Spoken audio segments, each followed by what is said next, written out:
Hi welcome back to my YouTube channel Poornima's kitchen. ಇವತ್ತಿನ special paan beeda ಮಾಡೋದು ಹೇಗೆ ಮನೆಯಲ್ಲೇ ಅಂತ ಹೇಳ್ಕೊಡ್ತೀನಿ. ಅದಕ್ಕೇನಿಲ್ಲ, ಒಂದು 20 ವೀಳ್ಯದೆಲೆನ ಚೆನ್ನಾಗಿರೋದನ್ನು ಆಯ್ಕೆ ಮಾಡ್ಕೊಂಡು ತಗೋಣ.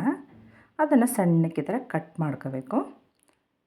ಮನೆಯಲ್ಲೇ ಈಸಿಯಾಗಿ ಮಾಡ್ಕೋಬೋದು. ಎಲೆ ಅಡಿಕೆ ಹಾಕೊಳ್ಳೋ ಬದಲು ಈ ಥರ ಮಾಡ್ಕೊಂಡು ತಿನ್ನಿ. ಊಟ ಆದಮೇಲೆ ಊಟನೂ ಡೈಜೆಷನ್ ಆಗುತ್ತೆ, ತುಂಬಾ ಟೇಸ್ಟಿಯಾಗಿರುತ್ತೆ, ತುಂಬ ಬೇಗ ಮಾಡ್ಕೋಬೋದು.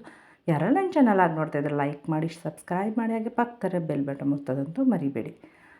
ಅದು ಕಟ್ ಮಾಡ್ಕೊಂಡ ನಂತರ ಒಂದು ಒಲೆ ಮೇಲೆ ಬಾಣಲಿಯನ್ನು ಇಡಿ. ಅದಕ್ಕೆ ಒಂದು 2 ಸ್ಪೂನಷ್ಟು ಗಸಗಸೆ, ಒಂದು 10 ಗೋಡಂಬಿನ ಹಾಕಿ, ಮತ್ತು ಅಡಿಕೆ, ಯಾವುದಾದ್ರು ಅಡಿಕೆ ಸರಿ, ಒಂದು 20 ವೀಳ್ಯದೆಲೆಗೆ ಒಂದು 10 ಅಡಿಕೆಯನ್ನು ಹಾಕಿ, ಒಂದು 5-6 ಸ್ಪೂನಷ್ಟು ಕೊಬ್ಬರಿಯನ್ನು ಹಾಕಿ ತುರಿದಿಟ್ಕೊಂಡಿರೋದು. ನಂತರ ಸ್ವಲ್ಪ ಸುಣ್ಣನ ಹಾಕೋಣ. ಒಂದು 1/4 ಸ್ಪೂನಷ್ಟು ಸುಣ್ಣ ಹಾಕಿ, ಸುಣ್ಣ ಜಾಸ್ತಿ ಹಾಕಬೇಡಿ, ಬಾಯೆಲ್ಲ ಆಮೇಲೆ ಕಡ್ತಾ ಬರುತ್ತೆ. ನಂತರ ಸೋಂಪು, ಸ್ವೀಟ್ ಸೋಂಪನ್ನು ಒಂದು 2 ಸ್ಪೂನಷ್ಟು ಸ್ವೀಟ್ ಸೋಂಪನ್ನು ಹಾಕೋಣ. ಸ್ವಲ್ಪ ಬಿಸಿ ಮಾಡ್ಕೊಂಡು ತಣ್ಣಗಾದ ನಂತರ ಒಂದು ಮಿಕ್ಸಿ ಜಾರ್ಗೆ ಹಾಕಿ ಇದನ್ನು ನೀರು ಹಾಕ್ದಂಗೆ ಪುಡಿ ಮಾಡ್ಕೊಂಬಿಡೋಣ.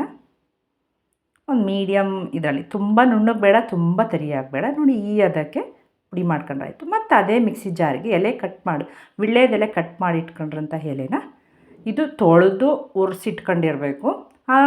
ಹಂಗಾದರೆ ಒಂದು 20 ದಿನ ನೀವು ಸ್ಟೋರ್ ಮಾಡಿ ಇಟ್ಕೋಬೋದು. ನೋಡಿ, ಈ ರೀತಿ ಪೇಸ್ಟ್ ಮಾಡ್ಕೊಳ್ಳೋಣ. ಪೇಸ್ಟ್ ಮಾಡ್ಕೊಂಡ್ರದನ್ನು ನಂತರ ಪುಡಿ ಮಾಡಿ ಇಟ್ಕೊಂಡ್ರಂಥ ಇದಕ್ಕೆ ಮಿಕ್ಸ್ ಮಾಡ್ಕೊಂಬಿಡೋಣ ಒಂದು ಜಾರಿಗೆ. ನೀವು ಎಲೆ ಅಡಿಕೆ ಪಾನ್ ಬೀಡ ಕೇಳಿರ್ತೀರಿ, ಈ ಥರ ಡ್ರೈ ಬೀಡ ಮಾಡ್ಕೊಳ್ತೀನಿ. ನಾನು ಹೇಳ್ದಾನೆ 20 ದಿನ ಸ್ಟೋರ್ ಮಾಡ್ಕೋಬೋದು. ನಂತರ ಸೋಂಪು ಹಾಕೋಣ. ಇದಕ್ಕೆ ನಾನು ಸಕ್ಕರೆ ಬದಲು ಗುಲ್ಕಂದ್ ಹಾಕ್ಕೊಂಡು, ನಿಮ್ಗೆ ಎಷ್ಟು ಸ್ವೀಟ್ ಬೇಕೋ ಅಷ್ಟು ಗುಲ್ಕಂದ್ ಹಾಕ್ಕೊಂಡು ಚೆನ್ನಾಗಿ ಮಿಕ್ಸ್ ಮಾಡ್ಕೊಂಬಿಟ್ರೆ ಡ್ರೈ ಬೀಡ ರೆಡಿ ಆಗುತ್ತೆ. ಊಟದ ನಂತರ ಇದು ಸ್ವಲ್ಪ ತಿಂದಾಗ ಡೈಜೆಷನ್ನು ಚೆನ್ನಾಗಿರುತ್ತೆ, ಡೈಜೆಷನ್ ಚೆನ್ನಾಗಾಗುತ್ತೆ. ನೋಡ್ತೀವಿ, ಈ ಥರ ಚೆನ್ನಾಗಿ ಮಿಕ್ಸ್ ಮಾಡಿ ಒಂದು ಡಬ್ಬಕ್ಕೆ ಹಾಕಿ ಒಂದು ಫ್ರಿಜ್ಜಲ್ಲಿ ಸ್ಟೋರ್ ಮಾಡಿ ಇಟ್ಕೊಂಬಿಟ್ರೆ, ನಾನು ಹೇಳಿದ್ನಲ್ಲ, 20 ಡೇಸ್ ನೀವು ಸ್ಟೋರ್ ಮಾಡ್ಕೋಬೋದು. 15 to 20 ಡೇಸ್.